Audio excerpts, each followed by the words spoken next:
नमस्कार दोस्तों, तो आज हम आपको सुनाने वाले हैं सफला एकादशी की कहानी। पौराणिक कथा के अनुसार चंपावती नगर के राजा मीसमान थे।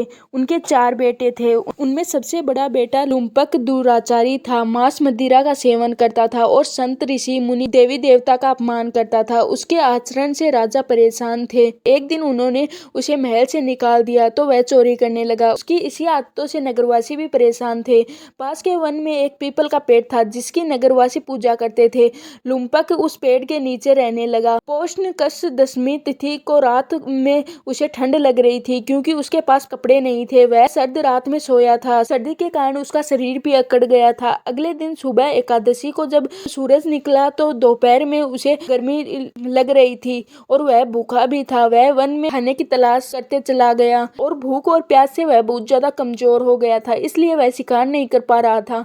वन से फल लेकर उसी पीपल के पेड़ के नीचे वह आ गया, लेकिन तब तक अंधेरा हो गया था। उसने फलों को रखा और बोला, हे नाथ, यह फल आपको निवेदित हैं, अब इन्हें खुद ही खा लो। उस रात वह जागता रहा। उसे अपने पहले के किए सभी पाप कर्मों का पश्चाताप हो रहा था। उसने भगवान से क्षमा मांगी। हरि विष्णु उसे आजमाने के लिए किए गए व्रत से प्रसन्न हुए। उन्होंने लुम्पक के पापों को नष्ट कर दिया। तभी आकाशवाणी हुई, हे लुम्पक, तुम्हारे व्रत से खुश होकर श्रीहरि ने तुम्हारे सभी पापों को नष्ट कर दिया है। अब तुम महल लौट जाओ और अपने पिता के राजकाज में मदद करो और राजा के पद को संभालो।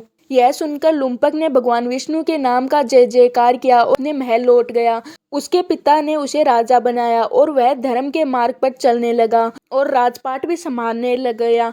एक योग्य और सुंदर कन्या से उसका विवाह हुआ। उसे अच्छी संतान भी मिली। श्रीहरि की कृपा से जीवन के अंत में मोक्ष की प्राप्ति भी हुई।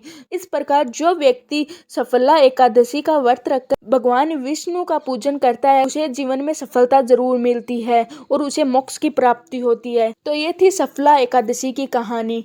अब हम आपको बताएंगे कि सफला एकादशी के दिन हमें पूजा किस प्रकार करनी चाहिए। सुबह जल्दी उठकर हमें स्नान कर अच्छे कपड़े पहनने चाहिए। फिर मंदिर को साफ कर एक लकड़ी की चौकी लेकर उस पर भगवान की प्रतिमा और यंत्र स्थापित करना चाहिए। देसी गाय के घी से दिया जलाना चाहिए और पीले रंग के फूलों की माला, तुलसी पत्र अर्पित करना चाहिए। जिसके बाद हमें गोपी चंदन या फिर हल्दी का तिलक करना चाहिए। घर में बनी मिठाई, पंचमंत्र अर्पित करने चाहिए और लास्ट में हमें भगवान विष्णु की आरती करनी चाहिए। इस प्रकार हमें सफला एकादशी का व्रत करना चाहिए। तो ये थी सफला एकादशी के बारे में पूरी वीडियो। अगर आपको ये वीडियो पसंद आई तो हमें कमेंट करके बताइए। अब हम मिलते हैं किसी और वीडियो के साथ।